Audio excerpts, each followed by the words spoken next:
আজকে রাষ্ট্রীয় ক্ষমতা পর্যন্ত হাতে নিতে পারছি না, কিন্তু তারা সারা বিশ্ব চালাচ্ছে। আমেরিকার কথা আপনি চিন্তা করেন, জাতিসংঘের কথা চিন্তা করেন, প্রতি 46 সেকেন্ড যদি বিদ্যুৎ না থাকে তাহলে প্রতি 46 সেকেন্ডে একজন করে নারী ধর্ষিতা হয়। যতগুলো মানুষ সেখানে বাস করে প্রায় 43% মানুষই অবৈধ জারজ সন্তান। 43, তার মানে আপনি চিন্তা করেছেন প্রতি 100 জনে প্রায় 43 জন ব্যক্তি অবৈধ জারজ সন্তান।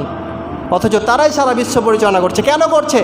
কারণ তারা 3টা গুণ অর্জন করতে পেরেছে। 3টা গুণ অর্জন করার কারণে তারা সারা বিশ্ব চালাতে পারছে। 1 নম্বরে যে গুণ তারা অর্জন করতে পেরেছে মানবীয় যোগ্যতা, তারা ঐক্যবদ্ধ থাকে।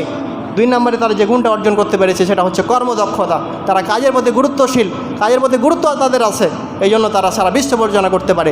সর্বশেষ যে গুণটা তারা অর্জন করেছে সেটা হচ্ছে প্রযুক্তির জ্ঞান।